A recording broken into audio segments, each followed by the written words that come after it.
और रही बात आप बॉबी पवार की, ये स्वाभिमान मोर्चा, इसको इन्होंने राजनीतिक मंच बना लिया है और ये अपनी राजनीतिक रोटियां सेकने के लिए जो बेरोजगार संघ है, उनके बच्चे हैं जो उनमें युवा जुड़े हैं, उनको मिसगाइड कर रहे हैं। पेपर लीक मामले में नया मोड़, बॉबी पवार पर उठे सवाल। बॉबी पवार क्या पारदर्शिता से डर रहे हैं? एक सवाल उठ रहा है। जिस आंदोलन को बेरोजगारों की जंग कहा जा रहा है, बेरोजगारी के खिलाफ युवाओं की सबसे बड़ी लड़ाई बताया गया, अब उसी आंदोलन के नेतृत्व में उठ रहे हैं सवाल, नेतृत्व पर लगने लगे हैं सवाल, गंभीर सवाल।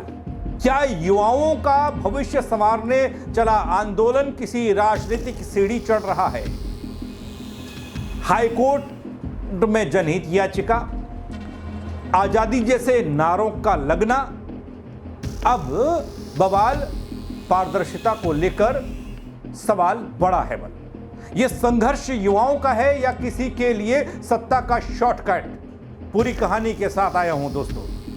नमस्कार, पहला मैं पंकज रौतेला, आप देख रहे हैं उत्तराखंड न्यूज। दोस्तों, बॉबी पवार पर उठे सवाल, विकेश नेगी बोले पारदर्शिता से भाग रहे हैं बॉबी पवार।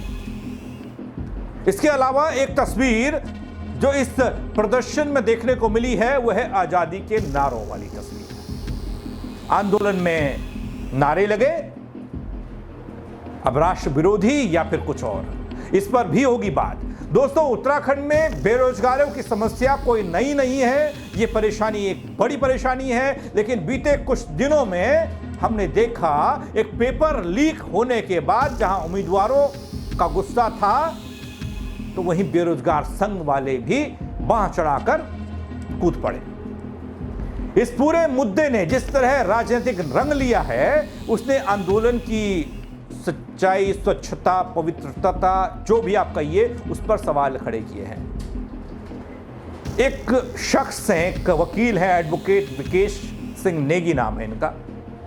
ये युवाओं की लड़ाई लड़ते हैं बलकोट में। इन्होंने कई सारी इससे पहले भी PI लोगों दाखिल की हैं और वहाँ पे जिरे करते हैं। और कई बार इनके तरीके से जो ये पहुँचे कोर्ट, तो सवालों, आयोगों और तमाम तरह की जो विभाग हैं उनको सवालों के घेरे में आना पड़ा है। उनसे कोर्ट ने सवाल पूछा है कि भैया ऐसा क्यों हो रहा है, तो इन्हें काफ़ी एक्टिव एडवोकेट माना जाता है। एडवोकेट विकेश नेगी ने बेरोजगार संघ के पूर्व अध्यक्ष बॉबी पवार पर गंभीर आरोप लगाए हैं, जिसमें युवाओं को गुमराह करना, राजनीतिक लाभ के लिए इस्तेमाल करना और पारदर्शिता से भागना जैसा आरोप लगा है। अब ये बात उन आरोपों, आंदोलन की विश्वसनीयता और युवाओं के हित में खड़े होते सवालों पर रोशनी डालने का ये वक्त है। और इसीलिए मैं आया भी हूं, क्योंकि देखिए, बेरोजगारों के साथ कौन खड़ा नहीं है, उन अभ्यर्थियों के साथ कौन खड़ा नहीं है जिन्होंने साल भर मेहनत की, सालों साल मेहनत की और पेपर लीक हो गया, पेपर देने के बाद बाहर आए। हम भी खड़े हैं, बॉबी पवार भी खड़े हैं। बॉबी पवार हालांकि इसके उम्मीदवार नहीं, अभ्यर्थी नहीं है, बेरोजगार संघ के पूर्व अध्यक्ष हैं। और खबर यह भी है कि वो अगला विधानसभा चुनाव लड़ने जा रहे हैं।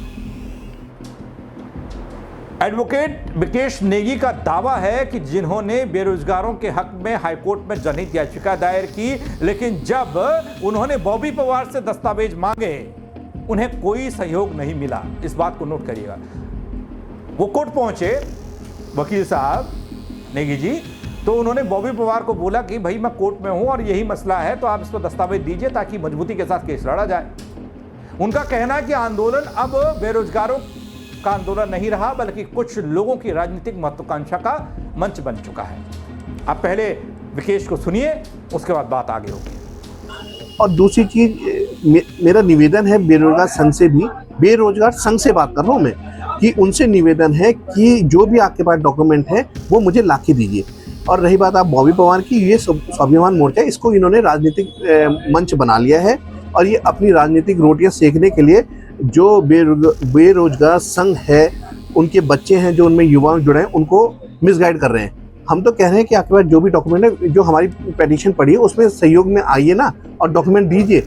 अब तो ये सबकी लड़ाई होगी, ये विकेश नेगी की लड़ाई नहीं है, ये हम सबकी लड़ाई है। दूसरी चीज़ जो आपने अभी नारे और भगवा वाली बात कही है, देखिए ये हमारा प्रदेश है, शांति प्रिय प्रदेश, और यहाँ पर क्रांति भी अगर हुई है तो बहुत शांति तरीके से हुई है। ये नहीं हुआ है कि हम भगवा भगवा हमारी शान है, उसका अपमान कोई भी करेगा, हम उसके घोर निंदा करते हैं। दूसरी चीज़, जो आज़ादी के लिए नारे लगा रहे हैं वो भी हमारे प्रदेश को मतलब एक तरह से देश विरोधी कानून की भावनाओं को, और नेपाल की तरह की यहाँ ये हो जाएगा, हम वो कतई बर्दाश्त नहीं करेंगे। और हम उसमें बिल्कुल सरकार के साथ खड़े हैं और सरकार इसमें कड़ी से कड़ी कार्रवाई करे उनके ऊपर, जिन्होंने ये हमारे प्रदेश की शांति को भंग करा है। और मैं बेरोजगार संघ से अभी भी निवेदन करता हूं कि जो भी आपके पास डॉक्यूमेंट है आप लेके आइए। विकेश नेगी हमेशा सच की लड़ाई लड़ता है, करप्शन के खिलाफ लड़ता है, उसके लिए चाहे मुझे सुप्रीम कोर्ट तक जाना पड़े, मैं तैयार हूँ। और आपका पूरा सहयोग चाहिए और आपके साथ भी मैं खड़ा हूँ। यहां दगड़ियों सवाल यह है कि अगर आपका मकसद उद्देश्य वास्तव में पारदर्शिता और न्याय है तो आवश्यक दस्तावेज साझा करने और कोर्ट में पेश करने से डरना नहीं चाहिए। और डर रहे हैं तो फिर उसका मसला क्या है, दूसरा वाला ये भी समझना होगा। क्या ये जानबूझकर किया जा रहा है, क्या जानबूझकर पर्दा डालने की कोशिश है किसी मामले पर, या फिर नेतृत्व में ही कमी है? दूसरी ओर दोस्तों एक और तस्वीर इस प्रदर्शन में दिखाई दी, दोनों को मिलाकर बता रहा हूं, जहां प्रदर्शन के दौरान आजादी वाले नारे लगे, वो जेएनयू में जैसे लगते थे, ये बार लगे थे, लेंगे आजादी, संसद से लेंगे आजादी, इस लूट तंत्र से आजादी, इस लूट तंत्र से आजादी, इस भ्रष्ट तंत्र से आजादी, तो साथ से बोल लो आजादी, तो मिलकर बोल लो आजादी, आवाज नहीं आई आजादी, तो ऊंचा बोल लो आजादी, तो साथ से बोल लो आजादी, हम मिलकर लेंगे आजादी, हम मिलकर लेंगे आजादी, हम मिल। आजादी जैसे नारों को राष्ट्र विरोधी बताते हुए गहरी आपत्ति जताई जा रही है और उसमें विकेश का नाम भी है। आजादी शब्द गलत बताया गया। सवाल कि इसका संदर्भ क्या निकाला जाए? भाई बेरोजगारों का मंच, बेरोजगारों की बात, पेपर लीक की बात, वहां से नए नए गाने बन गए, कांग्रेस वालों के कुछ नारे वहां के स्लोगन बन गए, और उसके बाद अब वो जेएनयू वाली बात यहाँ होने लगी, वो नारे यहाँ लगने लग गए। तो धीरे धीरे ये आंदोलन का रंग रूप तो बदला ही है। क्या ये लोकतांत्रिक विरोध का तरीका था या फिर भीड़ को भड़काने की रणनीति? ऐसे नारों से आम जनता में आंदोलन की वैधता, आंदोलन की पवित्रता, आंदोलन की मजबूती पर शक पैदा होता है। अगर मेरे जैसे लोग भी होंगे तो वो भी शक करेंगे, भाई ये हो क्या रहा है। जब तक युवाओं ने प्रदेश के भविष्य की बात की, समस्याओं की बात की, पेपर लीक की बात की, उसकी जांच की बात की, सब लोग साथ में खड़े दिखाई दिए। लेकिन देखते देखते देखते देखते कुछ और ही होने लगा। तो ये तस्वीरें और इन पर रिएक्शन भी आ रहा है। देखिए कौन क्या बोलता है, वैसे तो मुझे उससे कोई लेना देना, पर लेकिन जो एक मंच में उन्होंने ये बात बोली है, मैं उसी पे आपने जो क्वेश्चन कराया मैं उसी का जवाब दे दूं। हमने जब ये उस समय लाठीचार्ज वगैरह सब ये हुआ था इन पे, और जब ये सारा मामला आया था तो हम ये पेटिशन लेके गए थे, तो हमारे पास ये कोई और जरिया नहीं था। इसके बाद जब ये बॉबी पन्ना जेल से बाहर आए तो हमने इनको 4-5 बार कांटेक्ट करा, तो इन्होंने एक दो लड़कों को भेजा, उनके द्वारा भी ये कहा गया कि हम ये आपको 1-2 दिन में पेपर दे देंगे। जब तक उन्होंने आज तक मुझे कभी भी कोई पेपर नहीं दिया। और जो ये पेटिशन जो फाइल हो रही है ये उत्तराखंड हाई कोर्ट में पेंडिंग है, और अब ये जो प्रकरण अब नया आया है इसको लेके अब हम अर्जेंट से फाइल करेंगे और इसको हाई कोर्ट के सामने पुट अप करेंगे। दूसरी चीज़ आपको मैं ये बता दूं, हमने हमेशा बेरोजगार संघ को आमंत्रित किया है कि जो हमने पीआई डाली है इसमें हमें और साक्ष्य दीजिए जो आपके पास है, पर लेकिन उस समय भी आज तक बॉबी पवार ने मुझे कोई भी साक्ष्य उपलब्ध नहीं कराया। दोस्तों जब कोई आंदोलन जनता के हित में खड़ा होता है, आपने बड़े बड़े आंदोलन इस देश में देखे होंगे, कहा कि राजनीतिक रूप ले रहा है ये वाला आंदोलन। आपको अन्ना आंदोलन याद होगा, दिल्ली में हुआ था, जंतर मंतर। उस आंदोलन से तो एक पार्टी ही बन गई, एक नेता नहीं एक पार्टी बन गई। दिल्ली में उस पार्टी ने सरकार भी बना ली। तो नेता तो आंदोलनों से ही बनते हैं, ये तो जग जाहिर है। और वो नेता ही क्या जो आंदोलन में शामिल नहीं रहा।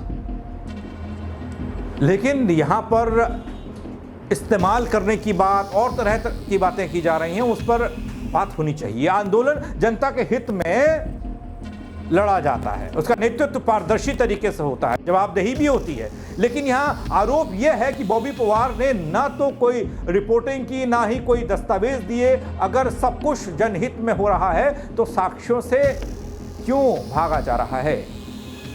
हालांकि ये मामला पुराना बताया गया है। जब इस मामले की तहकीकात मैंने भी की, क्या वाकई में इस मामले पर, क्योंकि दोस्तों ये गौर करने वाली बात है कि बॉबी पवार वो शख्स है जिसने सबसे पहले इस बात को उजागर किया या पेपर के वो पन्ने बाहर लाए जो लीक हुए थे।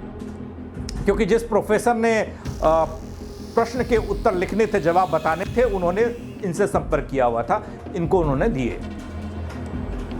तो इस वाले मामले में क्या कोई पेपर मांगा जा रहा है कोर्ट द्वारा या वकीलों द्वारा? तब जवाब यह था कि इस मामले पर भी मांगा जा रहा है, लेकिन बॉबी पवार से नहीं मांगा जा रहा। इस मामले पर मांगा जा रहा है बेरोजगार संघ वालों से। और बॉबी पवार की जब बात आती है तो उनको कटघरे में विकेश नेगी ने खड़ा इसलिए कर दिया। उन्होंने कहा कि पिछले वाले जब पिछला पेपर लीक हुआ था, जब बॉबी पवार काफ़ी इसमें एक्टिव थे, उनके पास उन्होंने दावा किया कई दस्तावेज उनके पास हैं। तो जब कोर्ट में पहुंचे विकेश, तो उन्होंने कहा कि देखिए मुझे ज़रूरत है उन कागजात की जो आपके पास हैं, अगर आप देंगे तो हम जनता की लड़ाई को बेहतर तरीके से लड़ पाएंगे और कुछ इसमें होगा। लेकिन बॉबी पवार ने साथ नहीं दिया, बॉबी पवार उनसे मिलने तक नहीं गए। तो इसलिए वो बॉबी पवार की भूमिका पर शक जाहिर कर रहे हैं। क्या वो आगामी चुनाव की तैयारी कर रहे हैं? ये तो सब जानते हैं दोस्तों कि बॉबी पवार चुनाव लड़ेंगे, लेकिन इस आंदोलन की बुनियाद पर खड़े होकर लड़ेंगे ये कोई नहीं जानता। हमारी शान है और भव्य के ऊपर अगर कोई बात आती है तो उसका हम घोर विरोध करेंगे और निंदा करते हैं। दूसरी चीज आदि काल से ये हमारा शान है भगवा, और इसका तो हम कभी भी, कोई अगर भी इसका विरोध करेगा तो हम उसके अगेंस्ट खड़े होंगे हमेशा। दूसरी चीज़, हमारा उत्तराखंड एक शांतिप्रिय प्रदेश है। इस पे अगर ये जैसे आज़ादी वाले नारे, हमें आज़ादी चाहिए, ये चाहिए, हम इसकी घोर निंदा करते हैं। हम इन लोगों के विरोध में हमेशा के लिए खड़े रहेंगे और ये हमारे प्रदेश की जो ऊपर अगर कोई ये चीज़ें लेके आएगा तो हम खुल के सामने आके उस चीज़ का विरोध करेंगे। और रही बात उसकी, जो ये मैटर अभी ये पेपर लीक का कर रहा है, सरकार ने नहीं करती है, हम हाई कोर्ट की शरण में हैं और हाई कोर्ट से हमें उम्मीद है। और बेरोजगार संघ को भी आमंत्रित करता हूँ, डॉक्यूमेंट लेके आइए और हम उसको आगे पुटा करेंगे। और साथ में आके हमारी इस पेटिशन में पार्टी बनिए आप भी, और हम ही आपके लिए हम लड़ाई लड़ेंगे। और ये आने वाले भविष्य के लिए हम लड़ाई लड़ रहे हैं। सरकार निकम्मी है, सरकार सोई हुई है, हमें उससे लेना देना कुछ नहीं है। क्योंकि अगर सरकार कोई गलत निर्णय लेती है तो हम उसके विरोध में खड़े हैं और उसके लिए हम हाईकोर्ट जा रहे हैं। दोस्तों, क्या यह प्रदर्शन, ये जो हंगामा, ये जो बयान, ये जो आरोप, ये बताते हैं कि आंदोलन केवल एक सोशल मीडिया की चमक या फिर युवा भावनाओं की सवारी करने वाला, राजनीतिक ज़मीन साधने वाला बन गया है? कोशिश हो गई है कि राजनीति इससे हो। दोस्तों, अपने उत्तराखंड का युवा ना कई सालों से यूपी SSSC हो गया, BDO हो गया, JEE, LT, ऐसी न जाने कितनी परीक्षाओं की तैयारी कर रहा है। परीक्षाओं की तैयारी के बीच में खामियां इतनी आ जाती हैं कि कई लोग तो परीक्षा देते देते बूढ़े हो गए। अनियमितताओं से जूझ रहे हैं युवा। ऐसे में जब कोई मंच तैयार होता है तो उससे ये उम्मीद होती है उस मंच से कि युवाओं के लिए ठोस दिशा में काम हो। जैसे यहाँ पर CBI जांच की मांग हो रही है। हालांकि बॉबी पवार अभी तक साथ में हैं युवाओं के, ऐसा नहीं है कि वो पीछे हटे या नहीं, वो तो उनकी बात ही कर रहे हैं और पूर्व अध्यक्ष भी हैं बेरोजगार संघ के। लेकिन बहुत सारे लोग ऐसे हैं जो बॉबी पवार की भूमिका पर सवाल उठा रहे हैं। अगर वही मंच केवल राजनीतिक अवसाद में बदल जाए दोस्तों, जिस मंच से युवाओं के भविष्य की बात और उनको संभालने की बात हो रही है, तो सवाल और शंका होती है। तो सबसे बड़ा नुकसान उन्हीं युवाओं का होता है जो लोग अपने भविष्य के लिए संघर्ष कर रहे होते हैं। ऐसा ही कुछ परेड मैदान में देहरादून के दिख रहा है। आंदोलन में स्थायी स्थान होता है जिन लोगों का, वो लोग कुछ कर गुजरते हैं, राजनीति में लाभ भी मिलता है। दोस्तों, एक महत्वपूर्ण अहम बात यह भी है कि पूरे आंदोलन को सिर्फ एक व्यक्ति के नाम पर खारिज नहीं किया जा सकता है। सवाल यह है कि आंदोलन के जो अन्य चेहरे, संगठन है और जो रणनीतिकार हैं और तमाम लोग होंगे, सिर्फ इसमें बेरोजगार संघ होगा ना, एक पूरा इसका थिंक टैंक होगा ना, योजनात्मक तरीके से काम हो रहा होगा। अगर नेतृत्व ईमानदार हो, आलोचना से नहीं डरना चाहिए दोस्तों। वो बॉबी पवार युवा नेता हैं और लोगों में उनकी अच्छी खासी पकड़ है, और ये भी कहते हैं लोग और सियासत के जानकार कि बॉबी पवार में नेतृत्व करने की क्षमता भी है, अगर सही दिशा में चले गए तो। लेकिन ये भी है कि कुछ नेता और नेतागिरी में रहते हैं। नेतागिरी का मतलब यह है कि दूसरे को अपने बराबर बैठाते तक नहीं है। ये सवाल बॉबी पवार के लिए भी होता है। कई लोग उनके बारे में ये कहते हैं कि वो पसंद नहीं करते अपने साथ अपने समकक्ष युवाओं को खड़ा करना या फिर उस तरीके के लोगों का।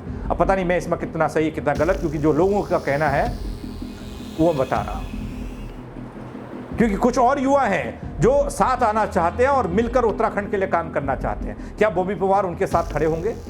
अगर खड़े होते हैं तो ये बेरोजगार आंदोलन, जिस पर विकेश नेगी जैसे लोग जो एडवोकेट हैं वो लोग सवाल कर रहे हैं, वो सवाल ना करें।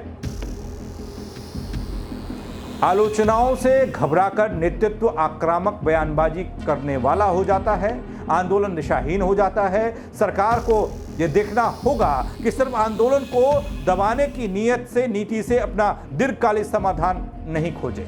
अगर युवाओं में असंतोष है, उसकी मूल वजह पर काम होना चाहिए। समय पर भर्तियां, पारदर्शी प्रक्रिया से पेपर और न्यायपूर्ण परिणाम आने चाहिए। समाज को भी यह सोचना होगा, विरोध अगर अराजकता में बदले, अगर नारे लग जाएं देश विरोधी टाइप के, हमको चाहिए आज़ादी वाले, तो फिर उस पर हम लोगों का क्या कसूर? भैया ये आज़ादी क्यों नारे लग रहे हैं? ये तो उसका मंच भी नहीं है। जहां आज़ादी वाले नारे लगे वहां करिए। विरोध लोकतंत्र की आत्मा है दोस्तों।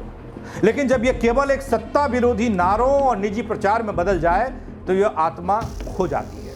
दोस्तों, बॉबी पवार पर उठे सवाल आंदोलन का अंत नहीं है, लेकिन एक जागरण का क्षण जरूर है, सोचने का क्षण जरूर है। युवाओं को अब यह तय करना होगा कि वे किस आंदोलन के साथ, किसके साथ खड़े हैं। हक के साथ, हुकूमत के साथ, उसके खिलाफ, चेहरा चमकाने वालों के खिलाफ या विकास नेगी के आरोपों की सत्यता की जांच का विषय हो सकता है, लेकिन उससे पैदा हुए सवालों को नजरअंदाज नहीं किया जा सकता। दोस्तों, युवा आंदोलन ईमानदारी, पारदर्शिता और नीति के साथ चले, ये मैं भी चाहता हूं, क्योंकि बात युवाओं के भविष्य की है। ये उत्तराखंड के युवाओं का भविष्य बदल सकता है, लेकिन अगर यह केवल राजनीति का प्रयोगशाला बनेगा ये आंदोलन, ये प्रदर्शन, तो सबसे ज्यादा चोट उन्हीं युवाओं को लगेगी जो उनके साथ खड़े हैं, जिनका भरोसा हर बार किसी न किसी वजह से, उनके सपने किसी न किसी वजह से टूट जाते हैं या फिर किसी के इस्तेमाल में आ जाते हैं। दोस्तों, आप क्या सोचेंगे इस खबर को लेकर? आपकी राय क्या रहेगी? आप कमेंट के जरिए मुझे बताइएगा। मेरे साथ जुड़ने के लिए आप सबका बहुत शुक्रिया। जय उत्तराखंड। और रही बात आप बॉबी पवार की, ये स्वाभिमान मोर्चा, इसको इन्होंने राजनीतिक मंच बना लिया है और ये अपनी राजनीतिक रोटियां सेकने के लिए जो बेरोजगार संघ है, उनके बच्चे हैं जो उनमें युवा जुड़े हैं, उनको मिसगाइड कर रहे हैं।